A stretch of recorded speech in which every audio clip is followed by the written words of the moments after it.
रात और भी गहरी हो गई थी। घने बादल चांद को ढक चुके थे।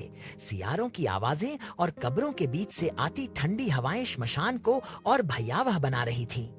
राजा विक्रमादित्य दृढ़ निश्चय के साथ बेताल को कंधे पर उठाकर चल रहे थे।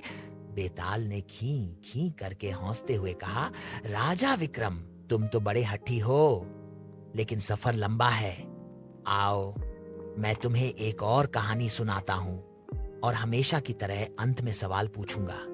याद रहे, अगर जवाब जानते हुए भी चुप रहे तो तुम्हारा सिर फट जाएगा।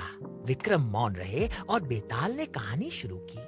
बहुत समय पहले कांचीपुर नामक नगर में 3 घनिष्ठ मित्र रहते थे, अजय, विजय और संजय।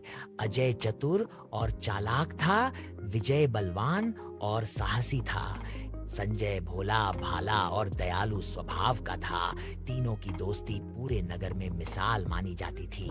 एक दिन तीनों जंगल में शिकार खेलने निकले। रास्ते में उन्हें जमीन के नीचे एक चमकता हुआ बर्तन मिला। जब उसे खोला तो उनकी आंखें फटी रह गईं। उसमें सोने चांदी के आभूषण और ढेर सारे हीरे जवाहरात थे। अजय बोला, ये खजाना हमें मिल गया है, चलो इसे 3 हिस्सों में बांट लेते हैं। विजय ने कहा, नहीं, ये सब मेरा है, क्योंकि सबसे पहले मैंने ही इसे देखा था। संजय ने धीरे से कहा, दोस्तों, इतना लालच क्यों? चलो ये खजाना राजा को सौंप देते हैं। राजा हमें इनाम देंगे और नाम भी रोशन होगा। लेकिन अजय और विजय दोनों ने संजय का मजाक उड़ाया।